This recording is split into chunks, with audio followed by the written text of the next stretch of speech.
This is John Warren, publisher of the San Diego Voice and Viewpoint newspaper, coming to you with our program From the Desk of the Editor. We're excited about this opportunity to spend this time with you. As you know, the Voice and Viewpoint is San Diego's oldest and only African American publication of continuous service, now entering our 67th year, covering in print 89 zip codes, 17 cities, the unincorporated areas of the county, online for those who need it online, distribution to our churches, available in retail outlets such as community stores, 7-Elevens, and newsstands.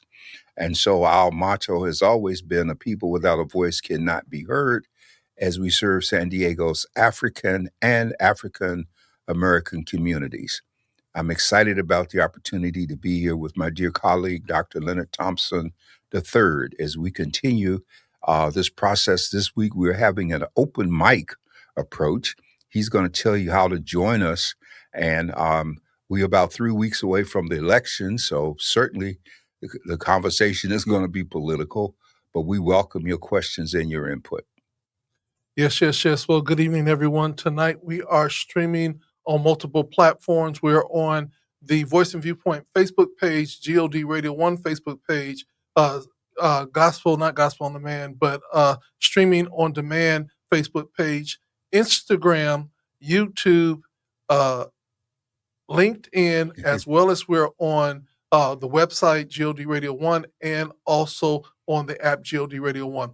So you can tune in today. For those of you guys that are on YouTube and Facebook, you can type in your questions or your responses, and we will show them, answer them, and make it a part of the show. So we're so good to have everybody here. Stay tuned. It's going to be a good show today.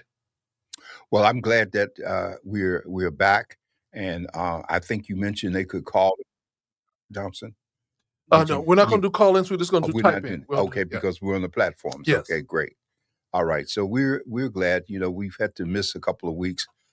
We had family losses, both Dr. Thompson and myself, and we appreciate all of the prayers and support that we've had from all of you as we continue to work through this process, which is inevitable for all of us. And so we're thankful. Tonight we really are going to continue some discussion of electoral politics in terms of our city, our county, our state. But at the same time, we want to remind you that next Wednesday, we will not be on live because we will be holding a town hall meeting at the Voice and Viewpoint offices at 3619 College Avenue. And College Avenue, that's up the hill from Walmart or up the hill from University, right there at Streamview. You get to the top, there's a 7-Eleven strip mall. We're behind the 7-Eleven. And this will be from 6 until 8. Now, this town hall meeting is not a meet the candidate meeting. This is a town hall meeting to talk about the political process, to talk about voting and how it works and why we vote, and questions that you probably have asked. I know we've been asked many times a variety of questions, not just about the Supreme Court decision, but our own court cases and our history, and why voting is so important to us, and why so much effort is being made to disenfranchise, which means to take the vote away from us. And so this meeting will be from 6 to 8. It will be an open meeting where you can come and raise your questions or express your concerns briefly, as long as you're not a candidate trying to make speeches when we're having a public meeting. And there's no cost involved with this. And the town hall, it's a town hall in a true concept, because the town hall meeting, if you go to places like New England where they've had these meetings, or people come together at a central place in the community, in the village or the town, and they don't dress up for it. They come as they are. Many times there isn't seating for the folks there, but they're there because issues are of immediate concern to them. They want to be heard. And this is such an important part of our democratic process, having people have the opportunity to be heard, and is worked into our statutes. Under Title V, we have administrative procedure, and every state has an Administrative Procedures Act, which requires notice and due process. or due process with notice and opportunity. So just as you see these signs around town posted, no loitering here or there, and then there are municipal code sections, that's the notice. And the due process is making you aware. What you decide to do after that is up to you. And so this is going to be a very important meeting. So let's just go to our local politics for a moment here. We have a situation here where there was a congressional district that was held by Darrell Issa, and all of us don't get the same ballot, by the way, folks. Your ballot will vary depending on where you live. So if you are living in the East County, your ballot, which would have been Darrell Issa, and he's not running, he stepped down. So on that ballot, you will have the person that I'm looking at is a Democrat running, is Marnie Wolfoff. And she's a former city council member here.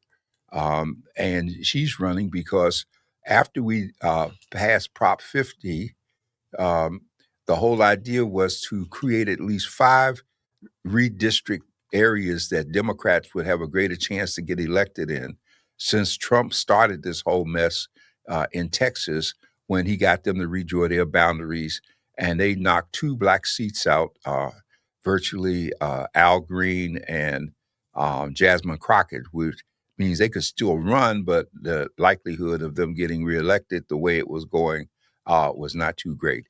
And then, of course, today, the governor of Georgia has joined this parade of governors seeking to make last-minute changes since the Supreme Court's decision a week or so ago, knocking down Title V of the Voting Rights Act, which was the last piece that had some teeth and some meaning. So this is where we're headed. Dr. Thompson, I don't want to get us all into this so deep that we don't hear from you. So please go ahead, because you did a marvelous job with Black Men United, helping to keep the conversation under control.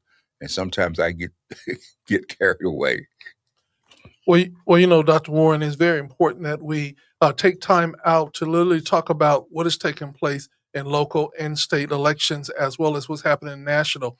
The one thing that is really disappointing is that the current Supreme Court decision pretty much is gutting the Voters' Rights Act, and it seems like everybody was waiting for the Supreme Court, and now they're basically fixing every state to be a Republican state. My question is, what are the Democrats going to do? And are they going to stand up? Or are they going to just lay down and give up? Well, what the Democrats are doing is very, very significant. We're rallying people. I say we because all of us are engaged in the process. It's not just the Democratic Party. The significance of it is this. Right now, the Republicans control the House of Representatives and the Senate. And under our check and balance system, those entities are supposed to have some leverage over the president. Well, Trump has sought to neutralize that. He controls the courts, which is Article 3. He's controlling under Article 1 the Congress in terms of funding, because he's got Mike Johnson there, and they have decided that no matter what the president does, there will be no accountability in any direction. And so the Republicans have about a 4 to 6 vote lead right now. And when that number switches, then the leadership of the House has to switch. So Hakeem Jeffries will go from being minority leader to being speaker. And we need to get those Democrats elected in every place possible to make that switch, because then we can impeach Trump. We can hold all his people accountable. We can cut off funding. We can do a number of things. That's just in the House alone. Now, in the Senate, 1/3 of the Senate is up for election each time you have an election, because it's considered the dominant body of our political structure. And so the 100 people there, every state has equal representation, 2 senators, but can have multiple members of Congress depending on population. And so I'm not going to give away all of next Wednesday, but let me just say that the more we understand, the better we will be, because this situation goes all the way back to the drafting of the Constitution. And all of this focus on voting in many ways hides the real issue. The real issue is power, and the votes represent power. And we've gone from a handful of black elected officials to over 1,600 nationwide, 60 in the Congress. 50 years ago, 60 years ago, rather, when I was on Capitol Hill and they created the Congressional Black Caucus, um, there were only about 12 to 15 of them. And now there's 60 members. And they don't all just represent blacks. They represent districts like here in California where people represent a variety of folks. But the threat has always been the Congress. And so um, some of you have read or you've seen the clips about during the January with Dr. King, the March on Washington, and you hear us fighting for the Voting Rights Act, which gave us two very important provisions. One under Section 2 dealt with pre-clearance in terms of observing the things that were being done to people based on color and race. And the second provision, which was just neutralized, just kind of gutted what was left in terms of accountability. And so these are things that are important in addition to the fact right now we're dealing with our own political issues here in San Diego City, county, and the state.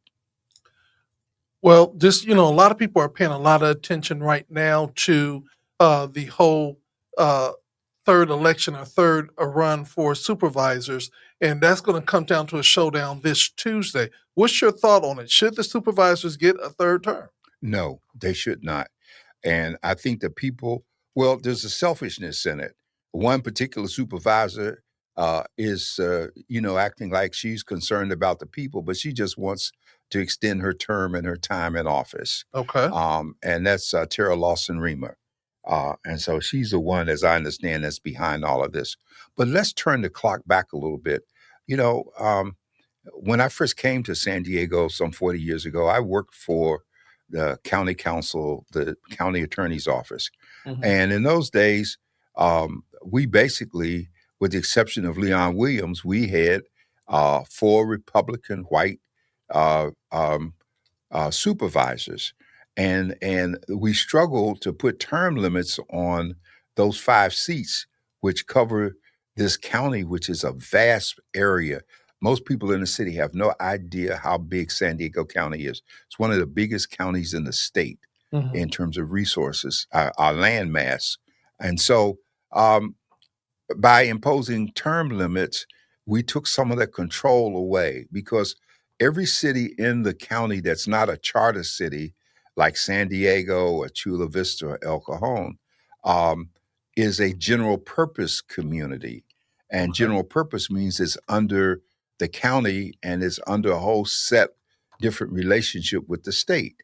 And so we fought to take away that control so that the people could vote. And that's why we've been successful in getting um, democratic control of the Board of Supervisors. And so, of course, now uh, some people want to hold on to that, uh, but that's not the way the process is scheduled. That's like Trump trying to talk about a third term. And Mhm. so, no, it should not be. It should be the way it is, and it's that way for a purpose. I want to say something else about the county, unless it's changed. No, the county um, has always been, well, it has been basically a very wealthy place in terms of its budget. Yes, it has 20,000 employees. Recently, um, the chief administrative officer spoke to a community group, and I was somewhat disappointed that she didn't help explain to people the real nature and structure of the county. And, Mhm. and here is the elements I'm talking about. You have the sheriff's department, the office of the sheriff, and the district attorney are under the county. But those two entities are elected the same way the 5 members of the board are elected.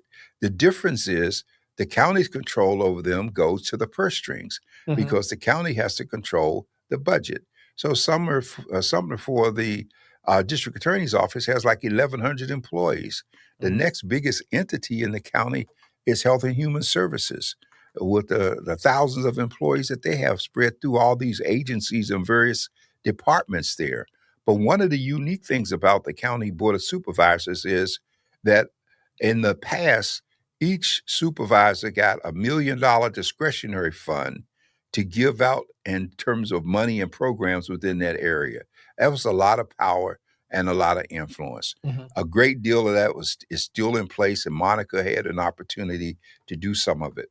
It's important that you understand that the county and the supervisors have no control over the city of San Diego because the city of San Diego is a charter city as the county is a charter county.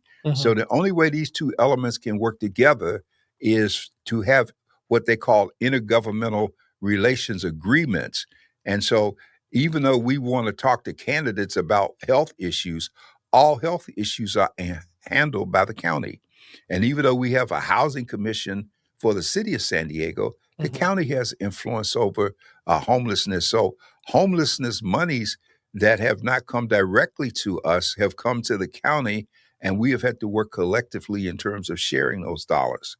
And so these are the kind of things that people need to be aware of and can raise questions about when we have our meeting, because each city is different.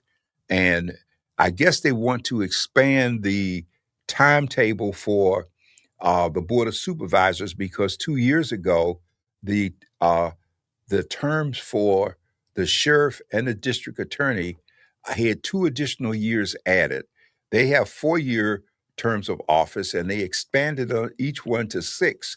And the whole idea was to ensure that when an election took place for those two positions, it was not at an off year when election turnout was expected to be poor. Okay. And so she's trying to take advantage of that scenario for the county, but under no circumstances should the county be allowed to do that. And I hope if they do try to do it, that it'll be challenged in court if it comes forward. So, so many things that are happening with the elections, and we're really literally right in the election right now. Ballots are out. They're asking you to turn your ballots in early. Let's just talk about the importance of early voting. Well, early voting is extremely important this time, not only here in San Diego, but around the country. Whatever city or county you have relatives or friends in, the early voting is very important for them to vote. Uh, Here is why.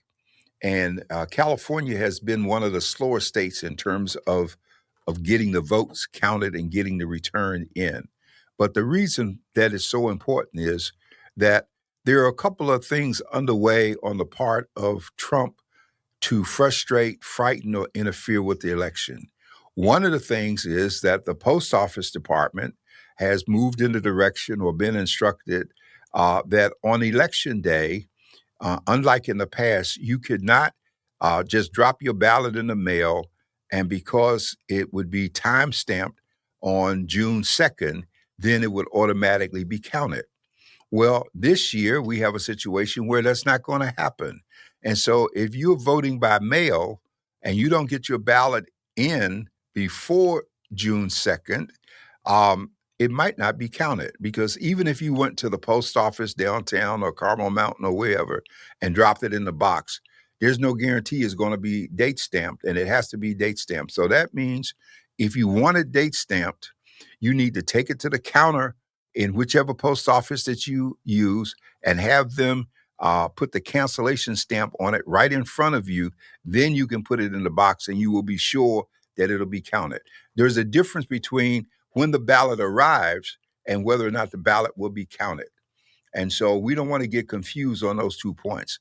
Now, they will have drop boxes at our libraries. You'll find them in our community out here in the 4th District. You know, every library from Breckenridge, Oak Park, Malcolm X, Paradise Hills, and whatever else, there are drop boxes anchored there. They're secure and ballots are picked up. Also, people can turn their ballots in directly at the Register of Voters office.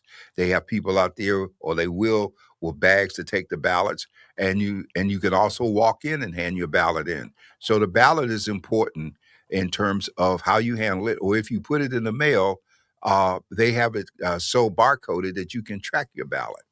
And so the main thing, though, is to make sure you vote.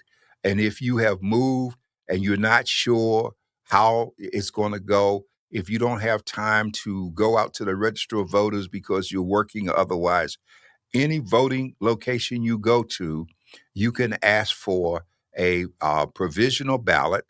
You can identify yourself, cast a vote, seal that envelope.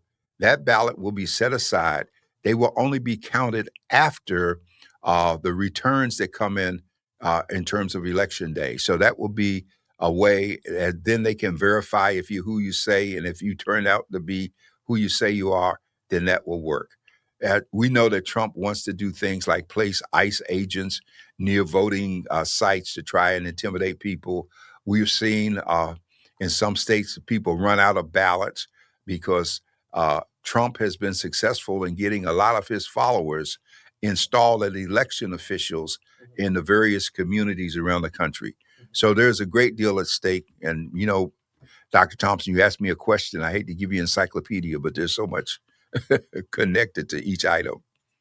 Well, you know, I want to just go ahead and break it down right now. Let's start off, being that we're in California, and then we also have the national. So let's not start off with California. Let's go all the way to national.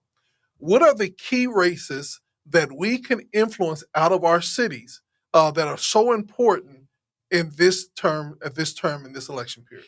Well, in the past 48 to 72 hours, it's become even more key because at first we had a situation where we pretty much thought we had stopped those 5 Republican changing of districts in Texas, Virginia. We thought we had success because there were, I think, at least 1 or 2 or 3 where the boundaries, the districts were redrawn. And in those cases, the states challenged them. And so their change was upheld in spite of what it represented. Because, see, the redrawing of districts is only supposed to occur every 10 years after the census that follows. And the census allows us to see where the migration is in the country. And since the number of seats in the House and the Senate are fixed, the seats move around, they're not expanded. And so the 435 seats there, if, for instance, California has lost people because of the high cost of living, people have moved to other places. If enough people have moved, we will lose one of our 52 congressional seats. It will go to someone else, but the total number of seats won't change. And so this is what makes this thing so important in terms of it. I think there's a seat to be picked up in Utah. We're going to be trying that. It doesn't matter that we get the changes if we don't get out and vote. And so that's where the pressure is on now for us to vote. And we got to vote Democratic. We got to call, if we got friends or relatives in other places, we need to contact them, make sure that they vote. It's probably late for many. We have one of the best situations here in California because our Secretary of State and the Secretaries of State handle the voting in all states. Dr. Shirley Weber was very aggressive in strengthening and restoring voting rights while she was in the assembly. And so that means that if you are homeless in California, you can vote. If you're incarcerated, as long as you're not in a federal facility, you can vote. And so there's this opportunity. And then there's a chance on the part of Trump, an effort to try to mess with the absentee ballots, not wanting to count those. And our military personnel, they have the right to vote. They have the right to have their ballots counted. And so because Trump knows from all of the polls and indicators that he stands to lose, he's making all of these changes. And the irony of it is, folks, that if we mess around and we don't vote, he can get that majority back in the Congress and continue the mass destruction of the democratic process that he's going about doing right now. Now, Dr. Warren, I do want to say we're talking about election, but I also forgot, and I would be remiss if I didn't say we have to go to the Supreme Court. And can you help people explain what the Supreme Court just did that is causing this frenzy of redrawing of lines? Well, yes, I can explain that.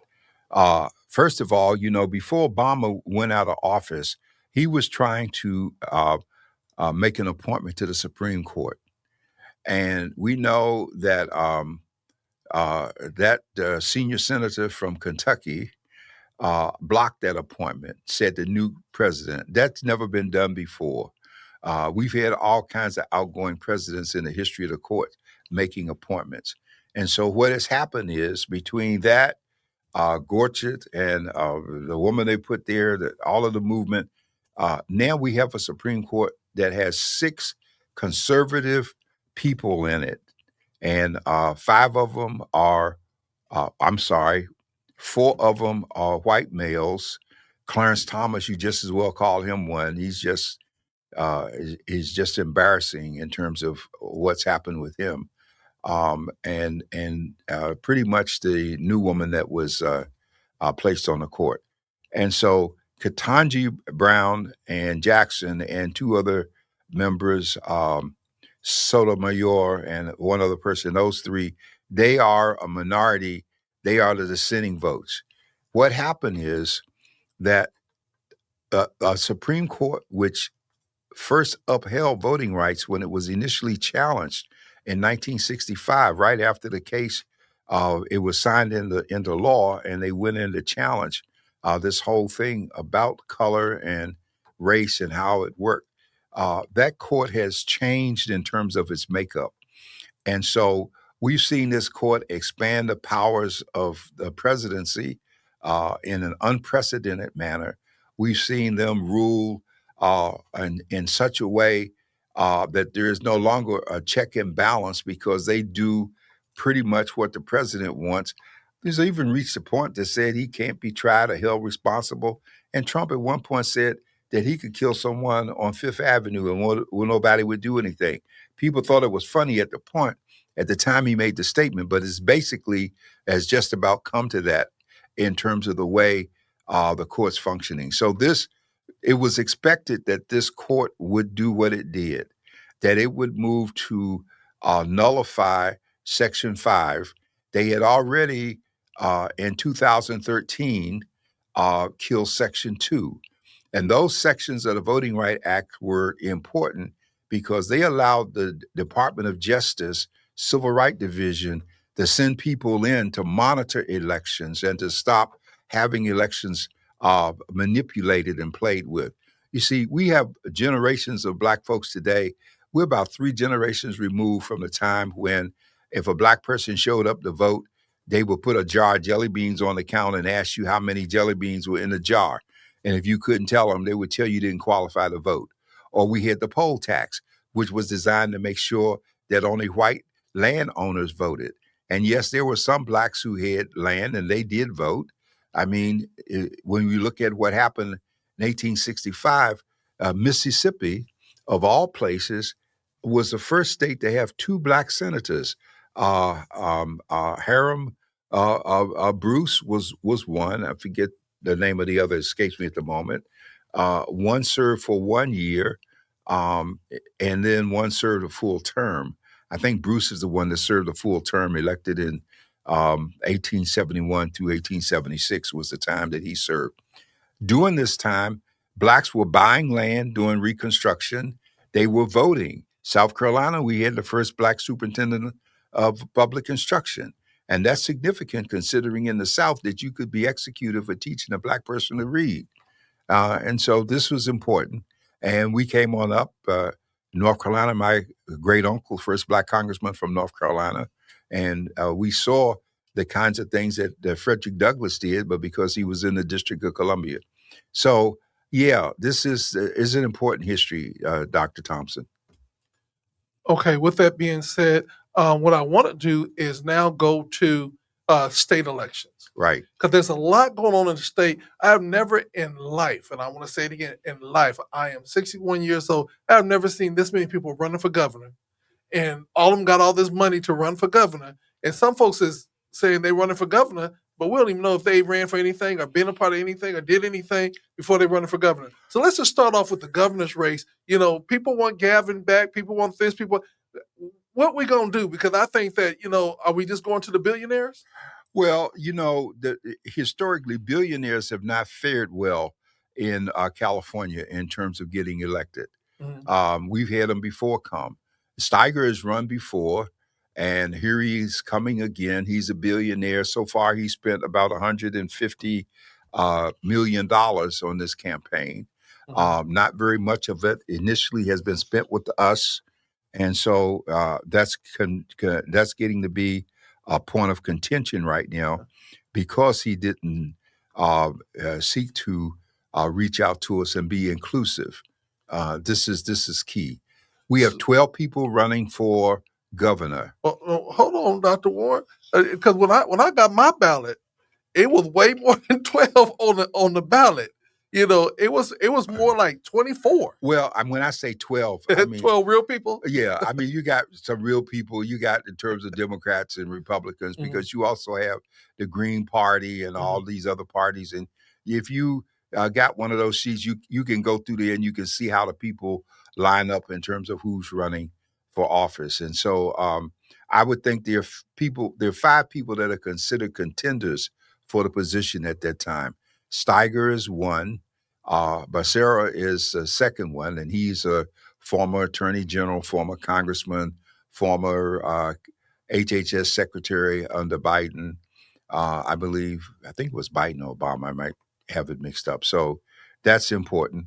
Then we have Katie Porter, who is a former member of Congress, and she's the only woman that we've seen that with any kind of recognition. But again, I haven't seen anything that suggests that these people are concerned about us. I see Mhm. commercials that have a lot of white folks and Latinos in the commercials, and maybe I see one of us here or there, but I didn't really get the feeling that it was all about us. The perhaps best known Black person running is Tony Thurman, who is the superintendent of public instruction, and he's running for governor. And say more about his race at another time, which is important. And then there are 2 Republicans, one named Hilton, and I forget the other one. And the significance of that is that under our electoral system, uh, when the primary is over, no matter which party, independent or what, and you don't have to be a member of the party to vote for a person in the primary. You can cross the line. When the primary is over, the 2 highest vote getters will face each other in November in the general election.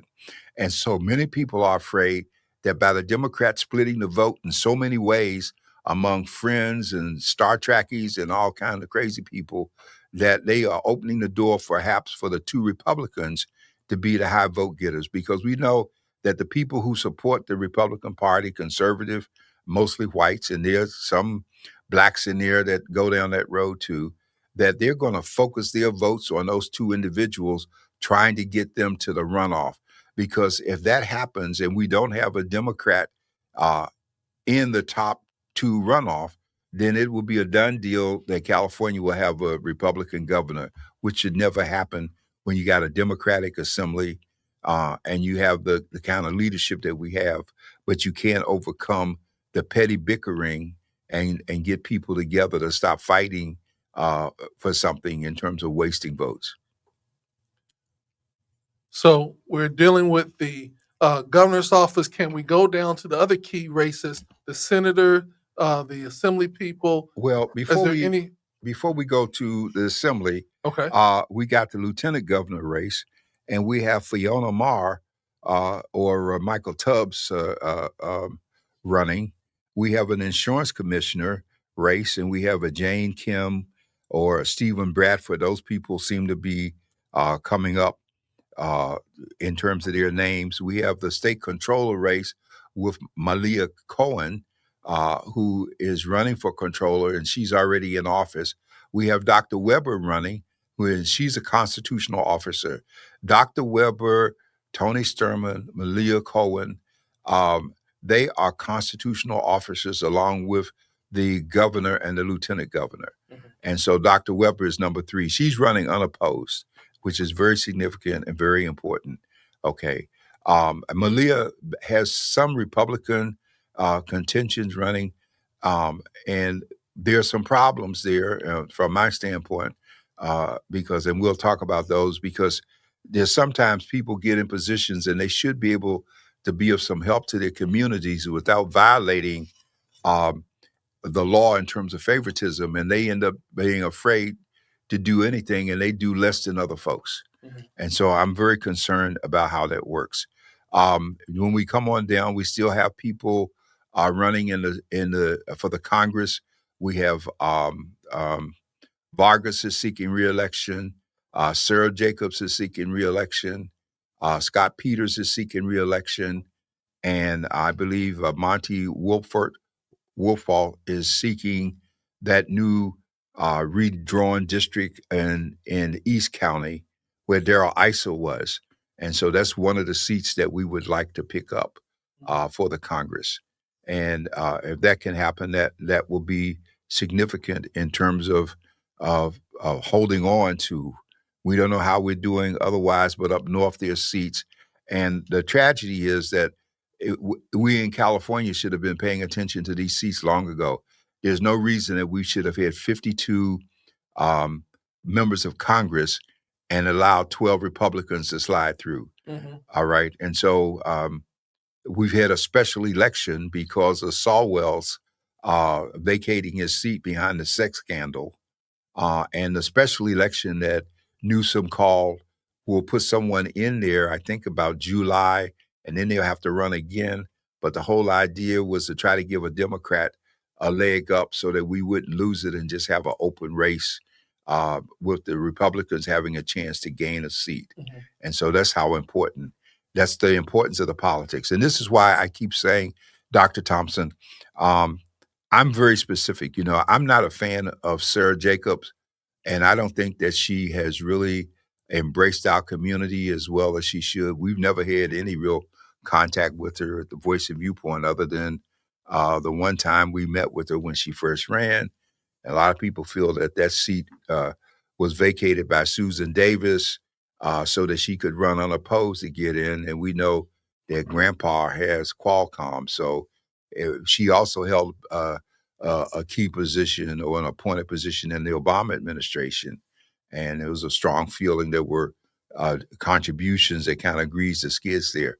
But I've said that I have to vote for Sarah Jacobs because I want Hakeem Jeffries and the Democrats to get the votes they need to retake the House. And we can't mess around.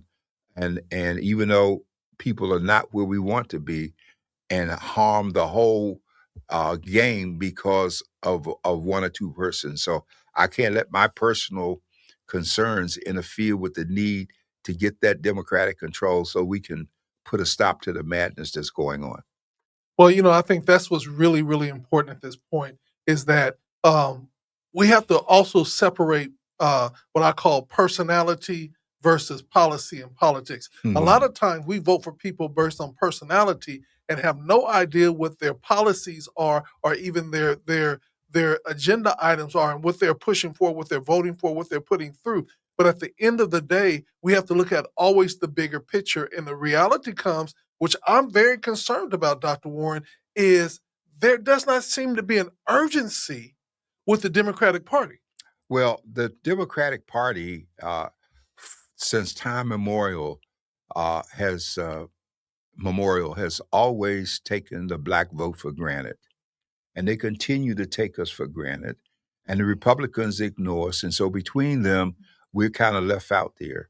And so then, when an election comes along, they rush in and they act like they're our friends and supporters. But when they get in power, they recycle the same old people over and over. You know, the Democrats, we voted Democrat to get Obama as president. We voted Democrat to get Biden, who did 8 years with Obama.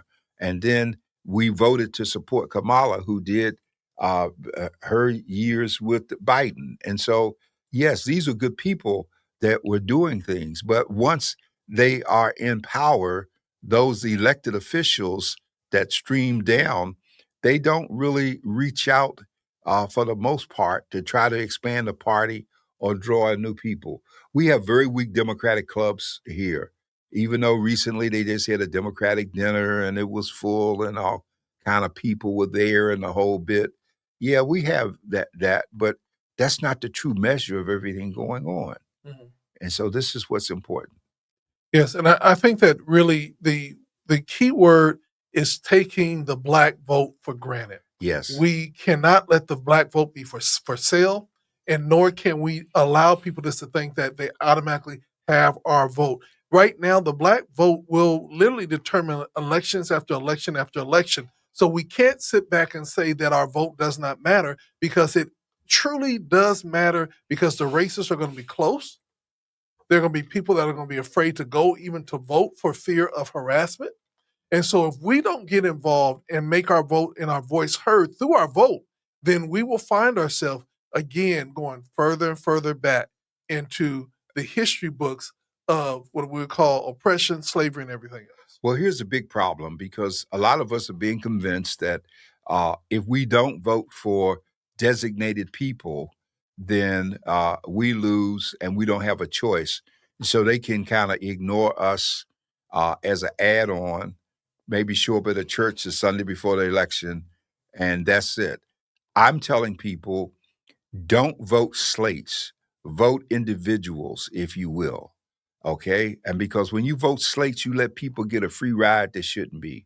Now, let's bring it on down to the county and the city level. We got county board of supervisor seats to fill. We have a board of equalization position to fill. We've got an assessor position to fill behind Dan's uh, um, uh, death last summer, McAllister. And so let's look closely at the people who are running for office, and let's not just put them in. A case in point, you have Joel Anderson running for the county position against Larry Cohen. Larry Cohen was Juan Vargas's chief campaign person until he took that position there. Well, we need to make a decision not based on Larry with Juan or Joel, who is um, the one of the two Republicans on the board of supervisors. And so we can't just be voting strict party, but we got to ask questions in terms of how we vote.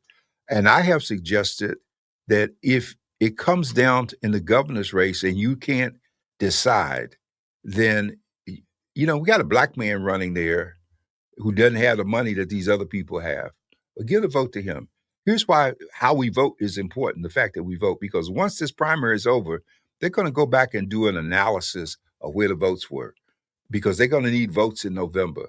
And it's important that they see that there's an upsurge in black votes, even if they didn't get them. Mm-hmm. Whoever they went to, that means by the time they come around for another election, they're going to come back looking to connect with us. Mhm. So we'll make a statement this time. And every election can be won by one vote. Forget this idea that you got to have a whole bunch of people to get. No, it's like a lottery. If you got a ticket for the lottery, you have a chance to win. If a vote comes in as a tie, as one did in Virginia several years ago, the position tied with two people, the tie was broken by putting each person's name in a film canister, putting it in a basket, and shaking it up and having somebody pull. That shouldn't be. Yeah. In 1964 to 66, I think, the Supreme Court did Reynolds v. Sims, which established the one man, one vote principle. All right. And that principle, as a takeoff on the 14th Amendment, due process, equal protection, said every person vote counts. And so let's not waste our votes and buy the myth that it don't count and we don't need to vote. I don't care if it's raining, if it's not an earthquake, we need to get to the polls and we need to vote. Yeah, and for me, again, I'm going to be, with the mindset: what have you done for us lately, and what will you continue to do when you get in office? The hardship I have with some of the African Americans that are running, some of them literally bypass the whole conversation with us as African American leaders in media, because they feel that they have our vote because they are skin color. But Don't vote for them. You say all the time. You say all Kin is not kin. is not kin. So I want to keep on encouraging people that just because we look alike does not mean, and our color and our ethnicity does not mean that it's an automatic yes for you.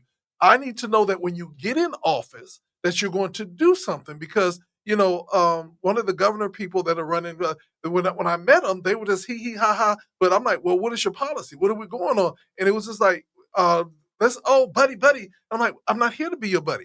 I want to know what you're running on. And I think that we can no longer take us for granted. I think that's the key. We got to stop taking us for granted and literally not giving ourselves away for somebody that comes and throw a couple of dollars our way and they get a vote from us. No. What are you going to do? What is your policies? What are you going to go into? What can I bank on once you get in? Well, we now need to let people. I think the day is gone that you can go to a church and the pastor can tell you, "I can deliver the vote." The pastor can't deliver his own vote if he's registered. Some of them aren't even registered. So no, that day is over. All right, but the church had a role because the church was a gathering place. Church attendance is down, registration is down, and why? Because some people said years ago the worst thing that ever happened to Black people was integration because once we got integrated and we started trying to be like everything and everybody else, we lost our collective identity. When Jesse Owens won in that Olympic race back there that upset Hitler, so he wasn't just running for Jesse, he was running for all Black people because Hitler's attitude was that we were inferior. And he kicked butt and got that gold medal to show that we're not. We got to get back to the whole idea that we can achieve in spite of, and that we're not doing it because of. Now, recently on this program, I gave a discussion where I talked about how important it is for us to spend our money for what we need and not what we want. And so this week, editorially, I'm making the observation that there are two things that are very important that we still have because it's all about power. If you vote, you have the power to influence who's in what seats and what they can do. But at the same time, we've got trillions of dollars that we spend. So why don't we marriage our vote with our money? We don't have to put money up for a candidate necessarily, but we can get people rallied. Every election that I ever won was not won because I had money. It was won because people rallied around me and supported me beyond what I could afford to do. Our paper has existed because people rally around and support the voice and viewpoint. Unfortunately, there's a number of Black folks here who don't. They don't think they need anything that's Black, and that's part of our problem today. But they come home when they get hit with the N word. All of a sudden, they want everybody to be their supporter and their friend. But what have you done for anybody else? And so election is not just about us. It's about our ability to help ourselves and other people. Because from all of the economic reports today, it's going to get worse than it is. And they're projecting prices are going to keep going. The war is not near to being over. Gas is going to keep going up. And in some instances, it couldn't happen to a nicer group of people because those folks who supported Trump out of racism over democracy, they are the ones suffering. Unfortunately, a lot of us have to suffer with them, but many of us have been suffering anyhow, so suffering ain't new. Well, Dr. Warren, I do have to say, since you did bring up the wars that we're in, it's very funny. This was supposed to be a 3-day war, then it was supposed to be a week war, then it was supposed to be a 2-week war, then it became a 3-week war. Now we're over a month in, and there's still no end, no peace treaty, no nothing. The oil's being stopped up. And this is the funny thing that I don't know if anybody is really listening to number 47, I think it is, wherever he's at. When he says, "Oh, I'm not worried about the gas prices. That it'll work itself out."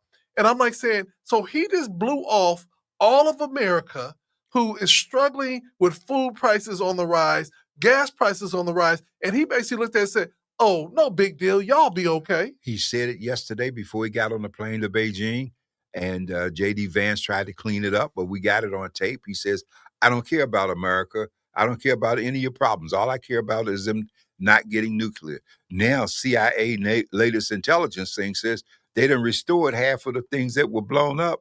They still have nuclear capacity. They still haven't got the nuclear materials. And guess what? Now they want to really piss them off. As soon as they can, they're going to launch. They're going to start coming.